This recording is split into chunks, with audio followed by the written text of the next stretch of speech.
Hello, everybody. Welcome to another session of Pastor Doug's virtual VIP midweek Bible study. Pretty easy to see that I'm by myself today. My buddy is traveling again, and wish him well and safety for him and his wife and friends that are on a little mini vacation, as I understand it. I hope they have traveling mercies as they travel back and forth. Excited to talk to you today. Um, I can't tell you that I'm feeling the greatest as I speak to you. I have had a couple of pressing things on my plate for the last several weeks that have been almost overwhelming a little bit. Um, have you ever felt like, and this probably isn't going to fit very well into the message plan, the campaign started, and I probably should be on that text, but I'm just like these moments. I like to just talk to you, tell you what's on my heart, what's on my mind. And with these things coming up, at one point, have you ever felt like you have a tidal wave coming at you? And the wave is coming, and maybe it's not a tidal wave, but it's a high wave. It's over your head. And I think the symbolism for over your head means for me that it's way more than I can figure, way more than I can handle, way more than, in some sense, that I understand. Um, Not expected, but coming. It's it's there. I can remember back in my younger days when we used to go to the beach, and Daryl and I would spend a lot of time in the water together. And I'm substantially smaller than my brother when we were kids, and we would stand out there and fight the waves, and we would get right where they break on us and they would hit us. And he could hold his ground better than me, but you would brace for them. And I think life is kind of like that. The things that come at us are they're coming and they hit you, and you sometimes you get moved a little bit. Is that emotional? Probably, I guess. Um, but the pressure is clear, and the sense of unpreparedness is pretty evident. And I think everybody faces those kinds of things. And some people, some of the situations that I'm made aware of or that I deal with on a day to day basis are exactly that, these problems that are just there. And the waves are hitting these people just one after another. And they fight their way through and they try to survive and they try to, thus the term, keep your head above water is there. And to be honest with you, I face those kinds of things too.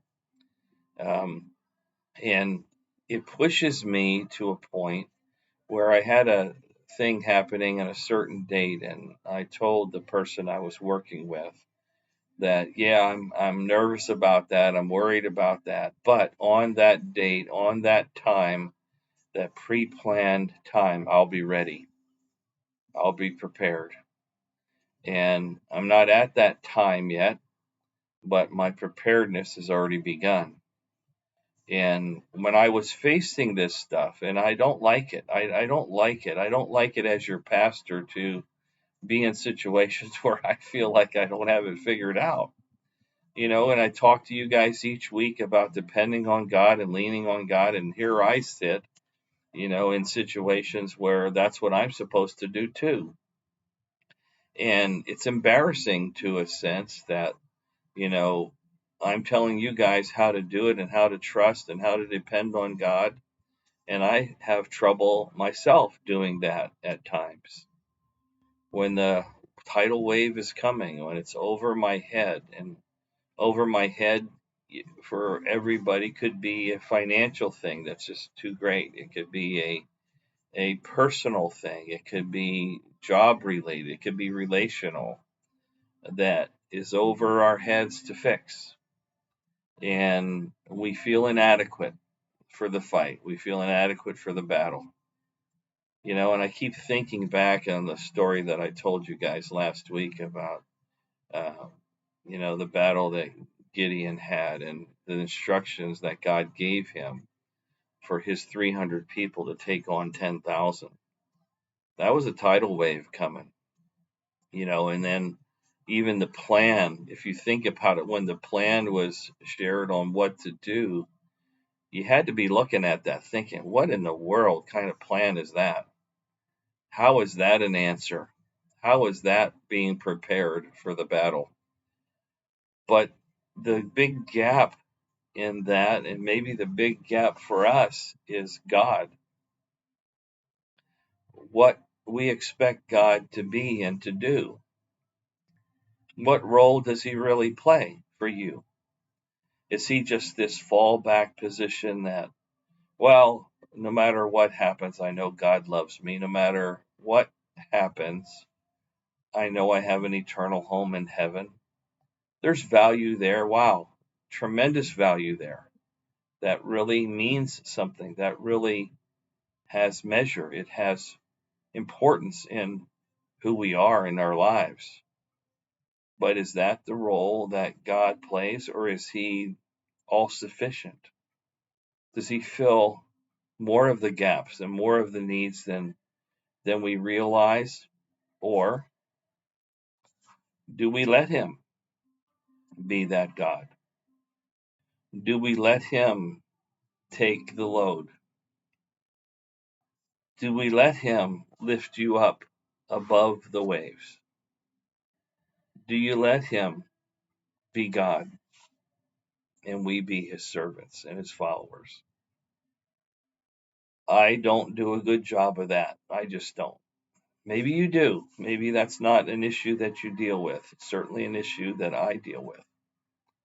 And I take on the battle and I take on the fight and I take on the situation, figuring that I can handle it. And sometimes this is one of those times where God says, you need to depend on me. You need to let me be the God. You need to let me figure it out because I think I can figure anything out. That's kind of how we were taught. That's how we've lived our lives. I have a construction background, and part of construction is figuring out how to do it. I want to build this house on this piece of property, how to make it fit on that property the way it's supposed to.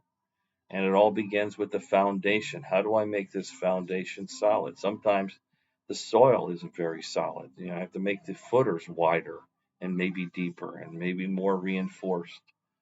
There's lots of different things that are going into it, into the planning and into the thinking of things like that. And so it's natural for me to have an issue or a battle or a wave or something to deal with that I'm going to try to figure it out. And in this case, I did. I started working on it and thinking about it and coming up with a plan. And I kept realizing that, boy, the decision was out of my control. It was going to be in somebody else's hands. Moving forward and what that looked like was not in my control. So many parts of it I didn't have any real say in. And that made me uncomfortable. And that made me nervous. But it pushed me right to my knees, right to prayer, right to God. And it was a lesson for me. My situation isn't resolved, isn't over. I'm asking you, my VIP friends, to pray for me over these next couple of weeks as I take on some of these waves, some of these hurdles. And I'm trusting God. I'm going to practice what I preach. I'm going to depend on him. And I don't know, maybe you're like me. Maybe you're not a willful follower. And by that, I mean we try to fight and battle ourselves first. We try to figure it out ourselves first. And I've had people say to me many times, well, the situation's so bad, whatever the case may be, all we can do now is pray. And I wonder how that makes God feel. I wonder how God feels about me, his servant, and telling everybody all the time about trusting. And then here I'm in this situation that's a big deal to me, and I'm not trusting. I'm not just automatically going to him. I'm not automatically just deferring that God is in control. He's going to work it out. He's going to make the decisions and make the choices. We are still to do what we're supposed to do. We're still supposed to handle it the way that he instructs us to do it the right way, do the right things. But in prayer and commitment and confidence, I go to God. So as I'm talking to you today, I'm talking to myself too.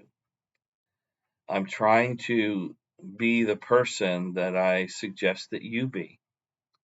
I'm trying to think in the process that I'm telling you to do and to think and how to approach it.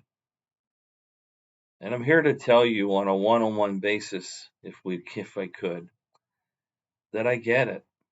I get how tough it is. I get how lonesome it feels trying to battle these things. I sympathize with your situation as you sit here today and you listen to me. And they're all over the place with all the people that this goes out to. I know there's some, that are looking at health issues. I know my cousin that I love dearly is facing some issues with his heart. He may even be listening here today. But God can handle that. God created that heart. God knows how to fix that heart. God knows how to make that thing pump the way he wants it to pump. And he has a job for you to do. And he has a job for me to do. And maybe I'm not dealing with the heart thing, but my issues are a little bit different. But there is nothing that's beyond the control and beyond the effect of God's reach and God's power. And the sooner that we accept that, and the sooner that we believe in him and trust in him, the height of the waves come down. The impact on your life will change. And we can just enjoy the blessings of a loving God. Enjoy the blessings of having a God that knows exactly how you feel and exactly where you're going and what the results are going to be well before it even happens. I love you guys. Thanks for listening today. Pray for me if you would. I would appreciate that. Pray for me.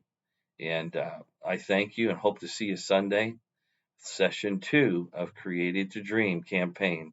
I hope you're in a small group. There are groups I just heard from some folks. The group meetings went really, really well. God bless you and have a great day.